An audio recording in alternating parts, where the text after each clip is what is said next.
Hello my dear YouTube family, welcome back to Neeta tarot reading. ಇವತ್ತು ನಾನು ಯಾವ ವಿಚಾರವಾಗಿ ರೀಡಿಂಗ್ ಮಾಡ್ತಾ ಇದ್ದೀನಿ ಅಂತ ಹೇಳಿದ್ರೆ, ಈಗಾಗಲೇ ಹುಣ್ಣಿಮೆ ಕಳೆದಿದೆ.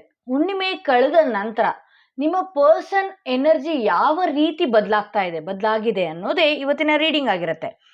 ಈ ಎನರ್ಜಿ ಅನ್ನೋದು ಒಂದು ನೀರಿನ ಅಲೆಯ ರೀತಿ, ಸಮುದ್ರದ ಅಲೆಯ ರೀತಿ. ಅದು ಯಾವಾಗ ಬೇಕಾದರೂ ಚೇಂಜ್ ಆಗ್ಬೋದು, ಯಾವಾಗ ಬೇಕಾದ್ರೂ ಅದು ಡೌನ್ ಇಳಿಬಹುದು. ಆ ರೀತಿ ಇರುತ್ತೆ. ನೀರಿನ ಅಲೆಯ ರೀತಿ ಎನರ್ಜೀಸ್ ಇರುತ್ತೆ. ಸೊ ನಿಮ್ಮ ಎನರ್ಜಿ, ನಿಮ್ಮ ಪರ್ಸನ್ ಎನರ್ಜಿ, ನಿಮ್ಮ ವಿಚಾರವಾಗಿ ಏನಾಗಿದೆ, ಈಗ ಯಾವ ರೀತಿ ಅವರು ನಿಮ್ಮ ವಿಚಾರವಾಗಿ ಬದಲಾಗ್ತಾ ಇದ್ದಾರೆ. ಯಾಕೆ ನಿಮ್ಮ ಪರ್ಸನ್ ವಿಚಾರನೇ ತಗೊಳ್ತೀನಿ ಅಂತ ಹೇಳಿದ್ರೆ, ನೀವು ಸಾಕಷ್ಟು ಪೂಜೆ ಪುನಸ್ಕಾರಗಳು, ಮೆಡಿಟೇಷನ್ಗಳು ಆ ವ್ಯಕ್ತಿಗೋಸ್ಕರ ಮಾಡಿರ್ತೀರಿ. ಅಥವಾ ಬ್ರೇಕಪ್ ಆಗಿರಬಹುದು, ಅವ್ರು ನಿಮ್ಮನ್ನು ಅವಾಯ್ಡ್ ಮಾಡ್ತಾ ಇರಬಹುದು, ಅಥವಾ ನಿಮ್ಮಿಬ್ಬರ ನಡುವೆ ಯಾರೋ ಒಂದು ಥರ್ಡ್ ಪಾರ್ಟಿಯಿಂದ ನಿಮ್ಮ ಸಂಬಂಧ ಹಾಳಾಗ್ತಾ ಇರ್ಬೋದು. ಇದು ಗಂಡ ಹೆಂಡತಿ ರಿಲೇಶನ್ಶಿಪ್, ಲವ್, ಪ್ರೀತಿ, ಪ್ರತಿಯೊಬ್ಬರಿಗೂ ಇದು ರೆಸಿನೇಟ್ ಆಗುತ್ತೆ. ಓಕೆ, ಇದೊಂದು ಟೈಮ್ಲೆಸ್ ರೀಡಿಂಗ್ ಆಗಿರುತ್ತೆ. ಯಾರು ಯಾವತ್ತಿಂದ ಈ ವಿಡಿಯೋನ ನೋಡ್ತೀರಾ ಅಲ್ಲಿಂದ 3 ತಿಂಗಳು ಇದು ರೆಸೊನೇಟ್ ಆಗುತ್ತೆ ಅಂತ ಹೇಳ್ಬೋದು. ಎಂದಿನಂತೆ 2 ಕಾರ್ಡ್ಗಳನ್ನ ನಿಮ್ಮ ಮುಂದೆ ಇಟ್ಟಿದ್ದೀನಿ. 2 ಕಾರ್ಡ್ಗಳ ಮೇಲೆ 2 ಸ್ಟೋನ್ಗಳನ್ನ ಇಟ್ಟಿದ್ದೀನಿ. ಯಾವ ಸ್ಟೋನ್ ಇರುವ ಕಾರ್ಡ್ ನಿಮ್ಮ ಮನಸ್ಸಿಗೆ ತುಂಬಾನೇ ಹತ್ರ ರೆಸೊನೇಟ್ ಆಗ್ತಾ ಇದೆ, ಆ ಒಂದು ಕಾರ್ಡ್ನ ನೀವು ನಿಮ್ಮ ಪರ್ಸನ್ ಹೆಸರನ್ನ 3 ಬಾರಿ ಹೇಳ್ತಾ, ನಿಮ್ಮ ಪರ್ಸನ್ ಹೆಸರನ್ನ ಒಂದು ಹೈ ಎನರ್ಜಿಯಿಂದ ಪಿಕ್ ಮಾಡ್ತಾ, ಅಥವಾ ಅವರ ಫೋಟೋಸ್ ಏನಾದರೂ ನೋಡ್ತಾ ಇದರಲ್ಲಿ ಒಂದು ಕಾರ್ಡ್ನ ನೀವು ಸೆಲೆಕ್ಟ್ ಮಾಡ್ಕೊಳ್ಬೇಕಾಗತ್ತೆ. ನಿಮ್ಮ ಪರ್ಸನ್ ಎನರ್ಜಿ ನಿಮ್ಮ ವಿಚಾರವಾಗಿ ಹುಣ್ಣಿಮೆ ಕಳೆದ ನಂತರ ಯಾವ ರೀತಿ ಬದಲಾಗ್ತಾ ಇದೆ, ಆ ವ್ಯಕ್ತಿ ಮತ್ತೆ ಬರ್ತಾರಾ ಇಲ್ವಾ, ಥರ್ಡ್ ಪಾರ್ಟಿ ಏನಾದರೂ ಎಂಟ್ರಿ ಆಗಿದ್ರೆ ಅದು ಹೋಗುತ್ತಾ, ಈ ಎಲ್ಲ ಪ್ರಶ್ನೆಗಳಿಗೂ ಇವತ್ತಿನ ರೀಡಿಂಗ್ ಉತ್ತರವಾಗಿರುತ್ತೆ. ಹಾಗೆ ಯಾರಿಗೆಲ್ಲ individual personal tarot reading session ಬೇಕು ಅನ್ನೋದಾದ್ರೆ ಡಿಸ್ಕ್ರಿಪ್ಷನ್ ಅಲ್ಲಿ ಕೊಟ್ಟಿರುವ ನಂಬರ್ಗೆ ಕಾಲ್ ಮಾಡಿ ಮುಂಚಿತವಾಗಿ ಅಪಾಯಿಂಟ್ಮೆಂಟ್ ತಗೊಳ್ಬೇಕಾಗತ್ತೆ. ಹಾಗೆ ವಾಟ್ಸಪ್ ಮುಖಾಂತರ ಕೂಡ ಅಪಾಯಿಂಟ್ಮೆಂಟ್ ತಗೊಳ್ಬೇಕಾಗತ್ತೆ. ಐ ಹೋಪ್ ನೀವು ಮೊದಲನೆಯ ಕಾರ್ಡ್ ಸೆಲೆಕ್ಟ್ ಮಾಡ್ಕೊಂಡಿದ್ದೀರಾ ಅಂತ ಹೇಳಿ. ಯಾರೆಲ್ಲ ಮೊದಲನೆಯ ಕಾರ್ಡ್ ರೀಡಿಂಗ್ ಸೆಲೆಕ್ಟ್ ಮಾಡ್ಕೊಂಡ್ರಿ ಅವರ ರೀಡಿಂಗ್ ನೋಡೋಣ. ನಿಮ್ಮ ಪರ್ಸನ್ ಹೆಸರನ್ನ 3 ಬಾರಿ ಹೇಳ್ತಾ ಇದೊಂದು ರೀಡಿಂಗ್ನ ನೋಡಿ. ನಿಮ್ಮ ಪರ್ಸನ್ ಫೋಟೋ ನೋಡ್ತಾನಾದ್ರೂ ನೀವು ಇದೊಂದು ರೀಡಿಂಗ್ನ ನೀವು ನೋಡ್ಬೋದು. ಓಕೆ, ಹುಣ್ಣಿಮೆ ಕಳೆದ ನಂತರ ನಿಮ್ಮ ಪರ್ಸನ್ ಎನರ್ಜಿ ಯಾವ ರೀತಿ ಬದಲಾಗ್ತಾ ಇದೆ, ಅವರು ಮತ್ತೆ ಬರಬೇಕು ಅನ್ನೋ ತೀರ್ಮಾನದಲ್ಲಿದ್ದಾರಾ, ಸಪೋಸ್ ನಿಮ್ಮಿಂದ ದೂರ ಆಗಿದ್ರೆ, ಹಸ್ಬೆಂಡ್ ವೈಫ್ ರಿಲೇಶನ್ಶಿಪ್, ಈ ರೀತಿ.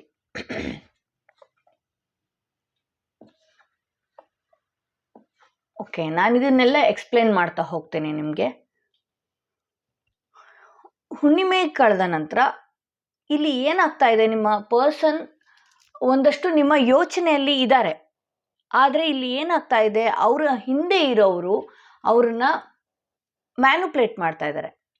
ನಿಮ್ಮ ಬಗ್ಗೆ ಆಗಿರಬಹುದು, ಅಥವಾ ನಿಮ್ಮ ಹತ್ರ ಅವರು ಸುಳಿದೇ ಇರುವ ರೀತಿಯಲ್ಲಿ ಅವರ ಮೈಂಡ್ನ ಡೈವರ್ಟ್ ಮಾಡ್ತಾ ಇದ್ದಾರೆ. ಇಲ್ಲಿ ಅವರು ಹೇಳ್ಕೊಡ್ತಿರುವ ವಿಚಾರಗಳು ಸುಳ್ಳು ಅಂತಾದರೂ ಕೂಡ ನಿಮ್ಮ ಪರ್ಸನ್ಗೆ ಬರೋದಕ್ಕೆ ಒಂದು ದಾರಿನೇ ಆಗ್ತಾ ಇಲ್ಲ, ಒಂದು ದಾರಿನೇ ಇಲ್ಲ. ಏನು ಮಾಡಬೇಕು ಅನ್ನೋ ಕನ್ಫ್ಯೂಷನ್ ಅಲ್ಲಿದ್ದಾರೆ. ಮುಂಚೆ ಇದ್ದಂತಹ ಧೈರ್ಯ ಏನಿತ್ತು, ನಿಮ್ಮೊಟ್ಟಿಗಿದ್ದಾಗ ಧೈರ್ಯ ಏನಿತ್ತು, ಆ ಧೈರ್ಯನ ಅವರು ಕಳ್ಕೊಳ್ತಾ ಇದ್ದಾರೆ ಅಂತಾನೆ ಹೇಳಬಹುದು. ಇಲ್ಲಿ ಒಬ್ಬ ವ್ಯಕ್ತಿ ಅವ್ರನ್ನ ಬರೋದಕ್ಕೆ ಬಿಡ್ತಾ ಇಲ್ಲ. ತಲೆಯಲ್ಲಿ ಸಾಕಷ್ಟು ವಿಚಾರಗಳು ಕೂಡ ಭಾರಿ ಕೆಟ್ಟದಾಗಿ ಓಡ್ತಾ ಇದೆ ಅಂತ ಹೇಳ್ಬೋದು. ಇಲ್ಲಿ ವಾಂಡ್ಸ್ ಬಂದಿರೋದ್ರಿಂದ ಒಂದಷ್ಟು ಕೆಲಸದ ವಿಚಾರವಾಗಿರಬಹುದು, ಅವರು ಆ ವಿಚಾರವಾಗಿ ಒಂದಷ್ಟು ಮೈಂಡ್ ಡೈವರ್ಟ್ ಆಗಿದ್ದಾರೆ ಅಂತಲೂ ಹೇಳ್ಬೋದು. ಇಲ್ಲಿ ನೀವು ಕೂಡ ಅಷ್ಟೇ, ನಿಮಗೆ ಎಲ್ಲನೂ ನೆನಪಿದೆ, ಬಟ್ ಈಗ ಹುಣ್ಣಿಮೆ ಕಳೆದ ನಂತರ ನಿಮ್ಮ ಎನರ್ಜಿ ಒಂದು ಎಕ್ಸ್ಟ್ರೀಮ್ ಲೆವೆಲಲ್ಲೇ ಇದೆ ಅಂತ ತೋರಿಸ್ತಾ ಇದೆ. ನಿಮ್ಮ ಒಂದಷ್ಟು ಈಗೋಗಳು ಜಾಸ್ತಿ ಆಗಿದೆ. ಈಗೋ, ಅಹಂ ಅಂತ ಹೇಳ್ತೀವಲ್ಲ, ದಯವಿಟ್ಟು ಕ್ಷಮಿಸಿ. ಅಹಂ ಅಂತ ಹೇಳಿದ್ರೆ ಹಠ ಜಾಸ್ತಿ ಆಗಿದೆ ಅಂತಾನೆ ಹೇಳಬಹುದು. ಹುಣ್ಣಿಮೆ ಕಳೆದ ನಂತರ ಹಠವಾಗಿ ಯಾರಿಗಾದ್ರೂ ಮಾತಾಡೋದಾಗಿರಬಹುದು, ಕೋಪದಿಂದ ಮಾತಾಡೋದಾಗಿರ್ಬೋದು, ಈ ಥರದ ಸ್ವಲ್ಪ ಬದಲಾವಣೆ ಆಗಿದೆ ಅಂತ ಹೇಳ್ಬೋದು.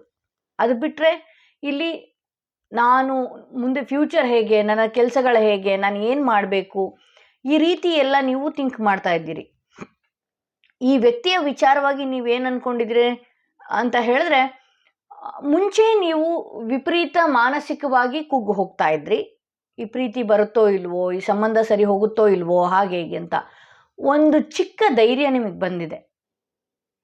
ಮುಂಚೆ ಕೊರಗ್ತಾ ಇರುವಂತಹ ರೀತಿ ಈಗ ನೀವು ಕೊರಗ್ತಾ ಇಲ್ಲ. ಇಲ್ಲಿ ಕಿಂಗ್ ಆಫ್ ವಾಂಡ್ಸ್ ಬಂದಿರೋದ್ರಿಂದ ಸೆಂಟರ್ಡ್ ಎನರ್ಜಿ, ಅವರು ಮತ್ತೆ ಧೈರ್ಯ ತಗೊಳ್ಳೋ ಸಾಧ್ಯತೆ ಇದೆ. ಧೈರ್ಯವಾಗಿ ನಿಮ್ಮನ್ನ ಮಾತಾಡುವ ಸಾಧ್ಯತೆ ಇದೆ. ಮತ್ತೆ ಅವರು ಈ ಸಂಬಂಧನ ಸರಿ ಮಾಡ್ಕೊಳ್ಬೇಕು, ಇಲ್ಲಿ ಯಾರ ಮಿಸ್ಟೇಕ್ಸ್ ಏನಾಗಿದೆ ಅದನ್ನೆಲ್ಲ ಕೂತು ಕಾನ್ವರ್ಸೇಷನ್ ಮಾಡುವಂತಹ ರೀತಿನೂ ಕೂಡ ಇದೆ. ಇಲ್ಲಿ ನಿಮಗೆ ಗೊತ್ತಿದೆ ಇಲ್ಲಿ ಈ ವ್ಯಕ್ತಿಯೊಟ್ಟಿಗೆ ಯಾವ ರೀತಿ ಮಾತಾಡಿದ್ರೆ ಸರಿ ಹೋಗುತ್ತೆ ಅಂತ ಹೇಳಿ. ಆದರೆ ಧೈರ್ಯ ಇಲ್ಲ. ಇಲ್ಲಿ ಅವಕಾಶಗಳಿದೆ, ನೀವು ಅವರು ಮಾತಾಡುವಂಥ ಅವಕಾಶಗಳಿದೆ. ಬಟ್ ಇಲ್ಲಿ ನೋಡಿ, ಇಲ್ಲಿ ಒಂದು ಲಾಕ್ ಇದೆ. ಅವಕಾಶಗಳಿದೆ, ಬಟ್ ಆದರೆ ಹೋಗೋದಕ್ಕೆ ಮಾತಾಡ್ಸೋದಕ್ಕೆ ನಿಮಗೂ ಧೈರ್ಯ ಇಲ್ಲ, ಅವ್ರಿಗೂ ಕೂಡ ಇಲ್ಲಿ ಧೈರ್ಯ ಇಲ್ಲ. ಬಿಕಾಸ್ ಅಲ್ಲಿ ಏನಾಗ್ತಾ ಇದೆ ಅಂತ ಹೇಳಿದ್ರೆ, ಅವ್ರನ್ನ ಮಾನಸಿಕವಾಗಿ ಕೆಲವು ಜನಗಳು ಕುಗ್ಗಿಸೋ ಅಂತ ಪ್ರಯತ್ನ ಮಾಡ್ತಾ ಇದ್ದಾರೆ. ನಿಮ್ಗೆ ಅವ್ರ ಸವಾಸ ಬೇಕಾ ಬೇಡ, ಹಾಗಾಗಿತ್ತು ಹೀಗಾಗಿತ್ತು, ಬರದೇ ನಿಮ್ಮ ಹತ್ರ ಬರೋಕ್ಕೆ ಬಿಡದೆ ಹೇಳ್ಕೊಳ್ತಾ ಇದ್ದಾರೆ. ಇಲ್ಲಿ ನೀವು ಕೂಡ ಅವ್ರ ಹತ್ರ ಹೋಗಿ ಧೈರ್ಯವಾಗಿ ಮಾತಾಡೋದಕ್ಕೆ ನಿಮಗೂ ಕೂಡ ಧೈರ್ಯ ಇಲ್ಲ ಅಂತಾನೆ ತೋರಿಸ್ತಾ ಇದೆ. ತಾಳ್ಮೆಯಿಂದ ಇದ್ರೆ ಈ ಹುಣ್ಣಿಮೆ ಕಳೆದ ನಂತರ ಕೆಲವು ದಿನಗಳ ನಂತರ ಅವ್ರಿಗೆ ಒಂದಷ್ಟು ಯಾವುದು ಸರಿ ಯಾವುದು ತಪ್ಪು ಅನ್ನುವ ಸರಿಯಾದ ನಿರ್ಧಾರ ತೆಗೆದುಕೊಂಡು ಅವರು ಮತ್ತೆ ಬಂದು ನಿಮ್ಮ ಹತ್ರ ಮಾತಾಡುವ ಸಾಧ್ಯತೆ ಇದೆ. ಅವ್ರಿಗೊಂದಷ್ಟು ಮೈಂಡ್ ಆಫ್ ಆ್ಯಂಡ್ ಆನ್ ಆಗ್ತಾ ಇದೆ. ಬೇಕಾ ಇದು, ನಾನು ಹೋದರೆ ಸರಿ ಹೋಗುತ್ತಾ, ಸರಿ ಹೋಗಲ್ವಾ, ಈ ರೀತಿ ಆಫ್ ಆ್ಯಂಡ್ ಆನ್ ಆಗ್ತಾನೇ ಇದೆ. ಬಟ್ ಅವರು ಒಂದಷ್ಟು ತಿಂಗಳುಗಳ ಅಂದರೆ 3 ತಿಂಗಳ ಒಳಗಡೆನೆ ಈ ಸಂಬಂಧ ಸರಿ ಮಾಡ್ಕೊಳ್ಳೇಬೇಕು. ಇದರಲ್ಲಿ ಯಾರ್ಯಾರ ಮಿಸ್ಟೇಕ್ಸ್ ಏನಾಗಿದೆ, ನಿಮ್ಮ ಮಿಸ್ಟೇಕ್ಸ್ ಏನಾಗಿತ್ತು, ನನ್ನ ಮಿಸ್ಟೇಕ್ಸ್ ಏನಾಗಿತ್ತು, ಈ ಥರದ್ದೆಲ್ಲ ಅವ್ರು ಗುರುತಿಸೋಕೆ ಪ್ರಯತ್ನ ಮಾಡ್ತಾರೆ. ಆ್ಯಕ್ಚುಲಾಗಿ ನಾನು ಒಂದಷ್ಟು ಕ್ಲಾರಿಫಿಕೇಷನ್ಗೂ ಕೂಡ ಒಂದಷ್ಟು ರೀಡಿಂಗ್ಸ್ನ ತಗೊಳ್ತಾ ಇದ್ದೀನಿ, ಒಂದಷ್ಟು ಕಾರ್ಡ್ನ ತಗೊಳ್ತಾ ಇದ್ದೀನಿ. ಈ ವ್ಯಕ್ತಿ ಮತ್ತೆ ನಿಮ್ಮೊಟ್ಟಿಗೆ ಬಂದು ಮುಂಚಿನ ಥರ ಲೈಫ್ ಲೀಡ್ ಮಾಡ್ತಾರ ಅನ್ನೋದಕ್ಕೆ ಈ ಪ್ರಶ್ನೆ ಆಗಿದೆ.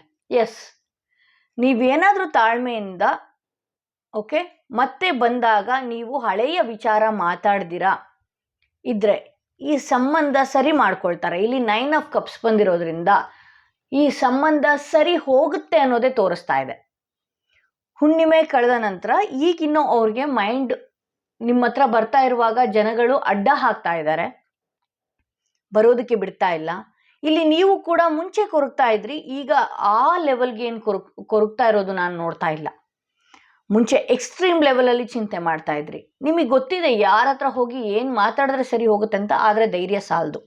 ಹೀಗೆ ಇದ್ದುಬಿಡಿ, ತಾಳ್ಮೆಯಿಂದ ಇರಿ, ಹೀಗೆ ಇದ್ದುಬಿಡಿ. ಅವರ ಮನಸ್ಸು ನಿಮ್ಮ ಹತ್ರ ಬರುವ ಸಾಧ್ಯತೆ ಇದೆ. ಒಂದಷ್ಟು ಆಫ್ ಆ್ಯಂಡ್ ಆನ್ ಆಗ್ತಾ ಇದ್ದಾರೆ ಅವರು. ಬಟ್ ಈ ಸಂಬಂಧ ಸರಿ ಹೋಗೋದ್ರಲ್ಲಿ 100% ಅಶ್ಯೂರ್ ಇದೆ. 100% ಅವರು ನಿಮ್ಮ ಹತ್ರ ಬರುವ ಸಾಧ್ಯತೆ ಹೆಚ್ಚಿದೆ. ಸಂಬಂಧ ಸರಿ ಮಾಡ್ಕೊಳ್ಬೇಕು ಅನ್ನೋ ಸಾಧ್ಯತೆ ಇದೆ. ಎಕ್ಸ್ಟ್ರೀಮ್ ಲೆವೆಲಲ್ಲಿ ಜಗಳಗಳಾಗಿರಲಿ, ಎಕ್ಸ್ಟ್ರೀಮ್ ಲೆವೆಲಲ್ಲಿ ಈ ಡಿವೋರ್ಸ್ ಲೆವೆಲ್ ತನಕ ಗಂಡ ಹೆಂಡತಿ ನಡುವೆ ಇರಲಿ, ಪ್ರೀತಿಯಲ್ಲಿ ಅಷ್ಟು ದೊಡ್ಡ ಬ್ರೇಕಪ್ ಇರಲಿ, ಏನೇ ಇರಲಿ, ಕೆಲವೇ ತಿಂಗಳುಗಳಲ್ಲಿ ನೀವು ತಾಳ್ಮೆಯಿಂದ ಇದ್ದು ಅವರ ಎನರ್ಜಿ ನೀವೇನು ಮಾಡ್ತಾ ಇದ್ರಿ ಅಂದರೆ ಪದೇ ಪದೇ ಇಲ್ಲಿ ಅತ್ತು ಕರೆದು ಕೂತು ಅವ್ರ ಬಗ್ಗೆ ಹೇಳಿ ಹೆಸರು ಹೇಳಿ ಅವ್ರ ಎನರ್ಜಿನ ತುಂಬ ಲೋ ಲೆವೆಲ್ಗೆ ತೊಗೊಂಡು ಹೋಗ್ತಾ ಇದ್ರಿ. ಸೊ ಹಾಗಾಗಿ ಅಲ್ಲಿ ಏನಾಗುತ್ತೆ, ನೀವು ಪದೇ ಪದೇ ಆ ವ್ಯಕ್ತಿನ ನೆನೆಸ್ಕೊಳ್ತಾ ಇದ್ರೆ ಅವ್ರು ನಿಮ್ ಮಿಸ್ ಮಾಡ್ಕೊಳ್ಳೋದಕ್ಕೆ ಆಗಲ್ಲ. ನೀವು ಅವ್ರನ್ನ ಮಿಸ್ ಮಾಡ್ಕೊಳ್ಳೋದು ಸ್ಟಾಪ್ ಮಾಡಿ, ಅವ್ರ ಬಗ್ಗೆ ಪದೇ ಪದೇ ನೆನೆಸ್ಕೊಳ್ಳೋದು ಸ್ಟಾಪ್ ಮಾಡಿ. ಈಗಾಗಲೇ ನಿಮ್ಗೆ ಆ ಧೈರ್ಯ ಬಂದಿದೆ. ಆದರೂ ಎಲ್ಲೋ ಒಂದು ಕಡೆ ಚಿಂತೆ ಆದಾಗ ತುಂಬಾನೇ ಯೋಚನೆಯಲ್ಲಿ ಕುತ್ಕೊಂಡು ಬಿಡ್ತೀರಿ, ಅಥವಾ ಯಾವುದೋ ಒಂದು ವಿಚಾರಗಳು ನೆನಪಾದಾಗ ಇತ್ತೀಚೆಗೆ ತುಂಬಾನೇ ಸ್ಟ್ರಕ್ ಆಗ್ತಾ ಇದ್ದೀರಿ. ಅದನ್ನ ಬಿಡಿ, ಈಗ ನಿಮ್ಮ ಎನರ್ಜಿ ತುಂಬ ಚೆನ್ನಾಗಿ ಆಗ್ತಾ ಇದೆ. ಅದೇ ರೀತಿ ಇದ್ದುಬಿಡಿ. ಫೋನ್ ಮಾಡೋದು, ಮೆಸೇಜ್ ಮಾಡೋದು, ಪದೇ ಪದೇ ಅವ್ರನ್ನ ನೆನೆಸ್ಕೊಂಡು ಅಳೋದು, ಅವ್ರ ಎನರ್ಜಿ ನಿಮ್ಮ ಹತ್ರ ಬರೋದಕ್ಕೆ ಬಿಡಲ್ಲ. ನೀವು ಒಂದಷ್ಟು ತಾಳ್ಮೆಯಿಂದ ಬಂದೇ ಬರ್ತಾರೆ ಅನ್ನೋ ಹೋಪ್ ಇಟ್ಕೊಂಡು ಸೈಲೆಂಟಾಗಿ ಫೋನ್ ಏನು ಮಾಡಬೇಡಿ. ಈ ರೀಡಿಂಗ್ ನೋಡಿದವರು ಏನೂ ಮಾಡಬೇಡಿ, ಒಂದಷ್ಟು ತಿಂಗಳ ಕಾಲ 3 ತಿಂಗಳ ಕಾಲ ನೀವು ಸೈಲೆಂಟ್ ಆಗಿರಿ. ಅಷ್ಟರ ಒಳಗಡೆನೆ ಅವರು ಸಂಬಂಧ ಸರಿ ಮಾಡ್ಕೊಂಡು ಬರುವ ಸಾಧ್ಯತೆ ಹೆಚ್ಚಾಗಿ ಕಾಣ್ತಾ ಇದೆ ಅಂತಲೇ ಹೇಳ್ಬೋದು. ಸೊ ಇದು ಮೊದಲನೆಯ ಕಾರ್ಡ್ ಯಾರು ಸೆಲೆಕ್ಟ್ ಮಾಡ್ಕೊಂಡಿದ್ರಿ ಅವರ ರೀಡಿಂಗ್ ಇದಾಗಿತ್ತು. ಸೆಕೆಂಡ್ ಕಾರ್ಡ್, ಈ ಸ್ಟೋನ್ ಇರುವ ಕಾರ್ಡ್ ಯಾರು ಸೆಲೆಕ್ಟ್ ಮಾಡ್ಕೊಂಡಿದ್ರಿ ಅವರ ರೀಡಿಂಗ್ ನೋಡೋಣ ಏನಾಗಿದೆ. ನಿಮ್ಮ ಪರ್ಸನ್ ಹೆಸರನ್ನ 3 ಬಾರಿ ಹೇಳ್ತಾ ಈ ಒಂದು ರೀಡಿಂಗ್ ನ ನೀವು ನೋಡ್ಬೇಕಾಗತ್ತೆ. ನಿಮ್ಮ ಪರ್ಸನ್ ಹೆಸರನ್ನ 3 ಬಾರಿ ಹೇಳ್ತಾ ಈ ಒಂದು ರೀಡಿಂಗ್ ನ ನೋಡಿ. ನಿಮ್ಮ ಪರ್ಸನ್ ಎನರ್ಜಿ ಈ ಹುಣ್ಣಿಮೆಯ ನಂತರ ಯಾವ ರೀತಿ ಬದಲಾಗಿದೆ ಅನ್ನೋದೇ ಇವತ್ತಿನ ರೀಡಿಂಗ್ ಆಗಿರುತ್ತೆ.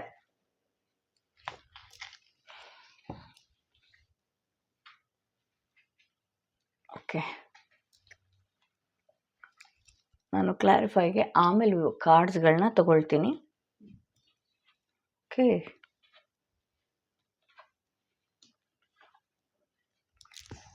ನಿಮ್ಮ ಪರ್ಸನ್ ಒಟ್ಟಿಗೆ ನಿಮಗೆ ಲೋ ಕಾಂಟ್ಯಾಕ್ಟ್ ಸಿಚುವೇಶನ್ ಆಗಿದ್ರೆ, ನಿಮ್ಮಿಂದ ಅವರು ದೂರ ಆಗಿದ್ರೆ, ನೀವು ಅವರು ಮಾತಾಡದೇ ಇದ್ರೆ, ಈ ಸಂಬಂಧ ಹೇಗಪ್ಪ ಅಂತ ಚಿಂತೆ ಮಾಡ್ತಾ ಇದ್ರೆ, ಥರ್ಡ್ ಪಾರ್ಟಿ ಏನಾದರೂ ಎಂಟ್ರಿ ಆಗಿತ್ತು ಅನ್ನೋದಾದ್ರೆ, ಈ ಹುಣ್ಣಿಮೆ ಕಳೆದ ನಂತರ ಏನಿದೆ, ಮೊನ್ನೆ ಸಂಕ್ರಾಂತಿ ಹುಣ್ಣಿಮೆ ಕಳೆದ ನಂತರ ನಿಮ್ಮ ಪರ್ಸನ್ಗೆ ಸರಿಯಾದ ನಿರ್ಧಾರಗಳನ್ನ ತಗೊಳ್ಬೇಕು ಅನ್ನೋದು ಬಂದಿದೆ.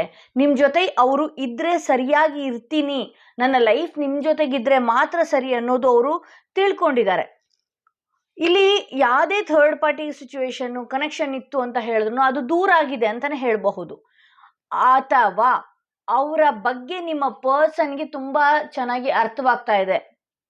ನೀವು ಹೊಂದಿಕೊಂಡ ಹಾಗೆ ಬೇರೆ ವ್ಯಕ್ತಿ ಜೊತೆಗೆ ನಾನು ಇರೋದಕ್ಕೆ ಸಾಧ್ಯ ಇಲ್ಲ ಅನ್ನೋ ಅರಿವು ಅವ್ರಿಗಾಗಿದೆ. ಇಲ್ಲಿ ಕೆಲವು ವಿಚಾರಗಳಲ್ಲಿ ಅವರು ನಿಮ್ಮ ಜೊತೆ ಏನು ಮದುವೆ ಕಮಿಟ್ಮೆಂಟ್ ಕೊಟ್ಟಿರಲಿಲ್ಲ, ಅಥವಾ ನಿಮ್ಮ ಜೊತೆ ಕೊನೆವರೆಗೂ ಇರ್ತೀನಿ ಅನ್ನೋ ಕಮಿಟ್ಮೆಂಟ್ ಕೊಟ್ಟಿರಲಿಲ್ಲ ರಿಲೇಶನ್ಶಿಪ್ಪಲ್ಲಿ. ಲವ್ ಪ್ರೀತಿ ನಡುವೆ ನಾನು ನಿನ್ನ ಜೊತೆಗೆ ಇರೋದಕ್ಕಾಗಲ್ಲ ಅಂತ ಏನಾದರೂ ನಿಮ್ಮ ಮೈಂಡಿಗೆ ತಂದಿದ್ರೆ ಇದೆಲ್ಲ ಕೊನೆವರೆಗೂ ಇರ್ತಾರೆ ಅಂತ ಹೇಳ್ಬೋದು. ಯಾರೆಲ್ಲ ಮ್ಯಾರೇಜ್ ರಿಲೇಟೆಡ್ ಆಗಿ ಏನಾದರೂ ನೋಡ್ತಾ ಇದ್ರೆ ಈ ವ್ಯಕ್ತಿ ವಿಚಾರವಾಗಿ ಒಂದು ಒಳ್ಳೆಯ ಸೆಲೆಬ್ರೇಷನ್ ಇದೆ ಅಂತಾನೆ ಹೇಳಬಹುದು ಮುಂದಿನ ದಿನಗಳಲ್ಲಿ. 4 ಆಫ್ ವಾಂಡ್ಸ್ ಬಂದಿರೋದ್ರಿಂದ ಮದುವೆ ಆಗುವ ಸಾಧ್ಯತೆ ಹೆಚ್ಚಾಗಿದೆ. ಇಲ್ಲಿ ರಿಲೇಶನ್ಶಿಪ್ ಅಲ್ಲೂ ಕೂಡ ಕೊನೆವರೆಗೂ ಇರುವಂತಹ ಕಮಿಟ್ಮೆಂಟ್ ನಿಮ್ಮ ಪರ್ಸನ್ ನಿಮಗೆ ಕೊಡ್ತಾರೆ ಅಂತಾನೆ ಹೇಳಬಹುದು. ಈ ಹಿಂದೆ ನೀವು ಸಾಕಷ್ಟು ವಿಚಾರಗಳಲ್ಲಿ ನೊಂದಿದಿರಿ ಇರಬಹುದು, ಎಮೋಷನ್ ಆಗಿದ್ದೀರಿ ಇರ್ಬೋದು, ಇದ್ರಲ್ಲಿ ನನ್ಗೆ ಲೈಫ್ ಇಲ್ವಾ, ನನ್ನ ಲೈಫ್ ಇಷ್ಟೇನಾ, ಈ ರೀತಿ ಎಲ್ಲ ಕೊರಗಿದಿರಿ ಅಂತ ಇರ್ಬೋದು.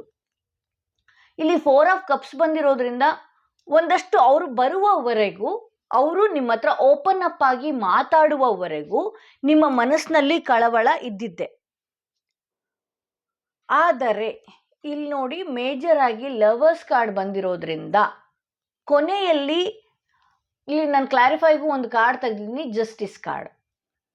ನಿಮ್ಮ ಪ್ರೀತಿ, ನಿಮ್ಮ ಎಮೋಷನ್ಸ್, ನೀವು ಮಿಸ್ ಮಾಡ್ಕೊಂಡಿದ್ದು, ನಿಮ್ಮ ಹೆದರಿಕೆ, ಇಷ್ಟು ದಿವಸ ನಿಮ್ಗೆ ಭಯ ಆಗ್ತಾ ಇತ್ತಲ್ಲ, ಆ ವ್ಯಕ್ತಿ ನನ್ನ ಒಟ್ಟಿಗೆ ಇರಲ್ವೇನೋ, ನಾನು ಆ ವ್ಯಕ್ತಿಗೆ ಹಚ್ಕೊಂಡಿದ್ದೆ ತಪ್ಪಾ, ಆ ವ್ಯಕ್ತಿ ನನ್ನ ಜೊತೆಗೆ ಇರ್ತಾರೋ ಇಲ್ವೋ, ಅವ್ರು ಏನಾದರೂ ಸ್ವಲ್ಪ ನಿಮಗೆ ಫೋನಲ್ಲಿ ಅವಾಯ್ಡ್ ಮಾಡ್ತಿದ್ದ ಹಾಗೇನೆ ನಿಮ್ಗೆ ಒಂದು ಭಯ ಶುರು ಆಗ್ತಾ ಇತ್ತು. ನನ್ನ ಜೊತೆಗೆ ಇವ್ರು ಇರಲ್ವೇನೋ, ಇವ್ರು ಬರಲ್ವೇನೋ, ಮದುವೆ ಆಗಲ್ವೇನೋ, ಇವ್ರು ನನ್ನ ಜೊತೆ ಕೊನೆಯವ್ರಿಗೆ ಇರಲ್ವೇನೋ, ಈ ರೀತಿ ಎಲ್ಲ ನಿಮ್ಮ ತಲೆಯಲ್ಲಿ ಓಡ್ತಿದೆ ಅಂತಾನೆ ಹೇಳ್ಬೋದು. ಒಂದಷ್ಟು ನೀವೇನಾದರೂ ಎಮೋಷ್ನಲಿ ನನಗೆ ಇಲ್ಲಿ 4 ಆಫ್ ಕಪ್ಸ್ ತೋರಿಸಿರೋದ್ರಿಂದ ನಿಮ್ಮ ಬಗ್ಗೆ ನೀವೇ ಯೋಚನೆ ಮಾಡ್ತಿದ್ದೀರಿ. ಪೇಜ್ ಆಫ್ ಸ್ವಾರ್ಡ್ಸ್ ಬಂದಿರೋದ್ರಿಂದ ನಿಮ್ಮ ತಲೆಯಲ್ಲಿ ನೀವೇ ಯೋಚನೆ ಮಾಡ್ತೀರಿ, ನೀವೇ ಥಿಂಕ್ ಮಾಡೋದು, ನಿಮಗೆ ನೀವೇ ಹರ್ಟ್ ಮಾಡ್ಕೊಳ್ಳೋದೇ ಜಾಸ್ತಿ. ಇಲ್ಲಿ ಆ ವ್ಯಕ್ತಿ ವಿಚಾರವಾಗಿ ನಾನು ನೋಡೋದಾದ್ರೆ, ಆ ವ್ಯಕ್ತಿ ಒಂದು ರೈಟ್ ಡಿಸಿಷನ್ಗೆ ಬರ್ತಾರೆ ಕೆಲವೇ ದಿನಗಳಲ್ಲಿ ಅಂತಾನೆ ಹೇಳ್ಬೋದು. ಅವ್ರಿಗೆ ಆಲ್ರೆಡಿ ಈಗ ಗೊತ್ತಾಗ್ತಿದೆ ಎಲ್ಲಿ ನನ್ನಿಂದ ಕೈ ಬಿಟ್ಟು ಹೋಗ್ತಾನೋ, ಇದು ಪರ್ಮನೆಂಟ್ ಆಗಿ ನಾನೇನೋ ದುಡುಕಿ ಏನೋ ಒಂದು ಮಾಡೋದಕ್ಕೆ ಅಂತ ಹೋದೆ. ಬಟ್ ನಿಮ್ಮ ಬೆಲೆ ಈಗ ಗೊತ್ತಾಗ್ತಾ ಇದೆ ಅವ್ರಿಗೆ, ಈ ಸಂಬಂಧದ ಬೆಲೆ ಈಗ ಗೊತ್ತಾಗ್ತಾ ಇದೆ. ಹುಣ್ಣಿಮೆ ಕಳೆದ ನಂತರ ಅವರ ಎನರ್ಜಿ ಕೂಡ ತುಂಬಾನೇ ವೇರಿಯೇಷನ್ ಅಲ್ಲಿದೆ.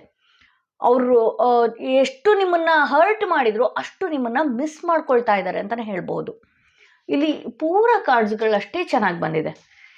ಒಂದಷ್ಟು ಎಮೋಷನ್ಸ್ ನಿಮಗೆ ಅವ್ರ ಬಗ್ಗೆ ಜಾಸ್ತಿ ಇದೆ, ಅವ್ರಿಗೂ ಕೂಡ ನಿಮ್ಮ ಬಗ್ಗೆ ಎಮೋಷನ್ಸ್ಗಳು ಜಾಸ್ತಿ ಇದೆ ಅಂತ ಹೇಳ್ಬಹುದು. ಪ್ರೀತಿನೇ ಇಲ್ಲದೆ ಇರೋ ರೀತಿನೂ ಕೂಡ ಆಕ್ಟ್ ಮಾಡಿದಿರ ಇಬ್ರು ಕೂಡ ಅಂತ. ಈಗೋ ಜಾಸ್ತಿ, ಅಥವಾ ಅವರು ನಿಮ್ಮಿಂದ ಕೆಲವು ವಿಚಾರಗಳು ಮುಚ್ಚಿಟ್ಟಿದ್ದು ಜಾಸ್ತಿ. ನೀವು ಕೂಡ ಅವ್ರು ಯಾವುದೋ ವಿಚಾರಗಳು ಮುಚ್ಚಿಟ್ಟಿದ್ರೆ ಅದನ್ನು ಮ್ಯಾನಿಪುಲೇಟ್ ಮಾಡ್ಕೊಂಡು ಮೈಂಡ್ ಡೈವರ್ಟ್ ಮಾಡ್ಕೊಳ್ಳೋದೇ ಬೇರೆ ವಿಚಾರಕ್ಕೆ. ನೀವು ಅಂದ್ಕೊಳ್ಳೋದೇ ಬೇರೆ ಬೇರೆ ಥರ. ನನ್ನಿಂದ ಏನೋ ಮುಚ್ಚಿಟ್ಟಿದ್ದಾರೆ, ನನ್ನಿಂದ ಏನೋ ಮಾಡ್ತಾ ಇದ್ದಾರೆ, ನನ್ನನ್ನು ಅವರು ಅವಾಯ್ಡ್ ಮಾಡ್ತಾ ಇದ್ದಾರೆ, ಈ ರೀತಿ ಎಲ್ಲ ಥಿಂಕ್ ಮಾಡ್ತೀರಾ. ಅವ್ರಿಗೆ ಕೆಲವೊಂದು ವಿಚಾರಗಳು ನಿಮ್ಗೆ ಗೊತ್ತಾದರೆ ಹರ್ಟ್ ಆಗುತ್ತೆ ಅಂತ ಹೇಳಿ ಯಾವುದೋ ಚಿಕ್ಕ ವಿಚಾರ ಮುಚ್ಚಿಡೋದು, ಅದು ಸಂಬಂಧಕ್ಕೆ ಹಾಳು ಮಾಡ್ಕೊಳ್ಳೋದು, ಇದೇ ಅವರ ಕೆಲಸ ಆಗೋಗಿತ್ತು. ಸೊ ಇಲ್ಲಿ ನನಗೆ ಸೆಂಟರ್ಡ್ ಎನರ್ಜಿ 4 ಆಫ್ ವಾಂಡ್ಸ್ ಬಂದಿರೋದ್ರಿಂದ ಮದುವೆ ವಿಚಾರವಾಗಿ ಏನಾದರೂ ಈ ರಿಲೇಷನ್ಶಿಪ್ ವಿಚಾರವಾಗಿ ನೋಡ್ತಾ ಇದ್ದೀನಿ ಅಂದರೆ ಖಂಡಿತವಾಗ್ಲೂ ಮದುವೆ ವಿಚಾರಕ್ಕೆ ಅವರು ಯೋಚನೆ ಮಾಡ್ತಾ ಇದ್ದಾರೆ. ಜಾಸ್ತಿ ದಿವಸ ಇರೋದು ಬೇಡ, ಮದುವೆ ಆಗಿಬಿಡೋಣ, ಈ ರೀತಿ ಏನೂ ಇದೆ. ಇನ್ನೊಂದು ಸಂಬಂಧ ಕೊನೆವರೆಗೂ ಉಳಿಸ್ಕೊಳ್ಬೇಕು ಅನ್ನೋದಿದೆ. ಜಸ್ಟಿಸ್ ಬಂದಿರೋದ್ರಿಂದ ನೀವು ಇಷ್ಟು ದಿವಸ ಮಿಸ್ ಮಾಡ್ಕೊಂಡಿದ್ದಾಗಿರ್ಬೋದು, ಏನೇ ಇರ್ಬೋದು, ನ್ಯಾಯ ನಿಮ್ಮ ಕಡೆಗೆ ಸಿಗುತ್ತೆ ಅಂತ ಹೇಳ್ಬೋದು. ಇದು ನಾನು ಒಂದು ಕ್ಲಾರಿಫಿಕೇಷನ್ಗೆ ನಿಮ್ಮ ವಿಚಾರವಾಗಿ ಕಾರ್ಡ್ ತೆಗೆದಾಗ ಇಲ್ಲಿ ಪೇಜ್ ಆಫ್ ಸ್ವಾರ್ಡ್ಸ್ ಬರ್ತಿದೆ. ನಿಮಗೆ ನೀವೇ ಹರ್ಟ್ ಮಾಡ್ಕೊಳ್ತಾ ಇದ್ದೀರಿ, ನಿಮಗೆ ನೀವೇ ಯೋಚನೆ ಮಾಡಿಕೊಂಡು ದುಡುಕು ನಿರ್ಧಾರಗಳನ್ನ ತಗೊಂಡು ಈ ಸಂಬಂಧನ ಹಾಳು ಮಾಡ್ಕೊಳ್ತಾ ಇದ್ದೀರಿ. ಇಲ್ಲಿ ನೋಡಿ ಔಟ್ಕಮ್ ದಿ ಲವರ್ಸ್ ಕಾರ್ಡ್ ಬಂದಿರೋದ್ರಿಂದ ನೀವು ಮತ್ತೆ ರೀಕನೆಕ್ಟ್ ಆಗ್ತೀರಿ. ನಿಮ್ಮ ಪರ್ಸನ್ ಯೋಚನೆಗಳು ನಿಮ್ಮ ಹತ್ತಕ್ಕೆ ಬರ್ತಾ ಇದೆ. ಇಲ್ಲಿ ಒಂದಷ್ಟು ಜನಕ್ಕೆ ನಾನು ಏನು ಹೇಳಬೇಕು ಅಂತ ಹೇಳಿದ್ರೆ, ಮೆಡಿಟೇಷನ್ ಮಾಡಿ. ಮೆಡಿಟೇಷನ್ನೇ ನಿಮಗೆ ದೊಡ್ಡ ವೆಪನ್. ಅದು ಆ ಒಂದು ಪಿಕ್ಚರ್ನ ತಗೊಂಬನ್ನಿ, ವಿಜುವಲೈಸೇಷನ್ ಮಾಡಿಕೊಳ್ಳಿ. ನಾನು ಅವರೊಟ್ಟಿಗೆ ಚೆನ್ನಾಗಿದ್ದೀವಿ, ಮದುವೆ ಆಗಿದ್ದೀವಿ, ಅವ್ರು ನನ್ನೊಟ್ಟಿಗೆ ಚೆನ್ನಾಗಿದ್ದಾರೆ ಅನ್ನೋ ವಿಜುವಲೈಸೇಷನ್ ಮಾಡ್ಕೊಳ್ಳಿ. ಓಕೆ, ಸೊ ಈ ರೀಡಿಂಗ್ ಯಾರೆಲ್ಲ ನೋಡ್ತಾ ಇದ್ದೀರಿ, ನಿಮ್ಮ ಪರ್ಸನ್ ಎನರ್ಜಿ ಅದ್ಭುತವಾಗಿ ಬದಲಾಗಿದೆ. ಬಟ್ ನಿಮ್ಮ ಎನರ್ಜಿ ಏನಾಗ್ತಾ ಇದೆ, ಅವ್ರು ನನ್ನನ್ನು ಬಿಟ್ಟು ಹೋಗ್ತಾರೇನೋ ಆ ಥರ ಒಂದು ಕೆಟ್ಟ ಆಲೋಚನೆಯಲ್ಲಿದ್ದೀರಿ. ದಯವಿಟ್ಟು ಅದನ್ನು ತೆಗೆದುಹಾಕಿ ಒಂದಷ್ಟು ನಿಮ್ಮನ್ನು ನೀವು ಹೀಲ್ ಮಾಡ್ಕೊಳ್ಳಿ. ನಿಮ್ಮ ಎನರ್ಜಿನ ಸ್ವಲ್ಪ ಈ ವಾಕ್ ಮಾಡೋದಾಗಿರಬಹುದು, ಒಳ್ಳೆ ಥಿಂಗ್ಸ್ಗಳನ್ನ ಯೋಚನೆ ಮಾಡೋದಾಗಿರಬಹುದು, ಮೋಟಿವೇಶ್ನಲ್ ವೀಡಿಯೋಸ್ಗಳನ್ನ ನೋಡೋದಾಗಿರಬಹುದು, ಸಾಲ್ಟ್ ವಾಟರಲ್ಲಿ ಸ್ನಾನ ಮಾಡೋದಾಗಿರಬಹುದು, ತಲೆ ಸ್ನಾನ ಅಲ್ಲ ದಯವಿಟ್ಟು ಸ್ನಾನ, ಇದೆಲ್ಲ ನಿಮ್ಮ ಎನರ್ಜಿನ ಕ್ಲೆನ್ಸ್ ಮಾಡುತ್ತೆ. ಸೊ ಇದು ಸೆಕೆಂಡ್ ಕಾರ್ಡ್ ರೀಡಿಂಗ್. ಯಾರು ಸೆಲೆಕ್ಟ್ ಮಾಡ್ಕೊಂಡಿದ್ರಿ ಅವರ ರೀಡಿಂಗ್ ಇದಾಗಿತ್ತು. ಹಾಗೆ ಯಾರಿಗೆಲ್ಲ individual personal tarot reading session ಬೇಕು ಅನ್ನೋದಾದ್ರೆ ಡಿಸ್ಕ್ರಿಪ್ಷನಲ್ಲಿ ಕೊಟ್ಟಿರುವ ನಂಬರ್ಗೆ ಕಾಲ್ ಮಾಡಿ. ಯಾರೆಲ್ಲ ಫಸ್ಟ್ ಟೈಮ್ ನನ್ನ ವಿಡಿಯೋ ನೋಡ್ತಾ ಇದ್ದೀರಿ ದಯವಿಟ್ಟು ಸಬ್ಸ್ಕ್ರೈಬ್ ಮಾಡೋದನ್ನ ಮರಿಬೇಡಿ ಅಂತ ಹೇಳ್ತಾ ನಾನು ಈ ವಿಡಿಯೋನ ಮುಗಿಸ್ತಾ ಇದ್ದೀನಿ.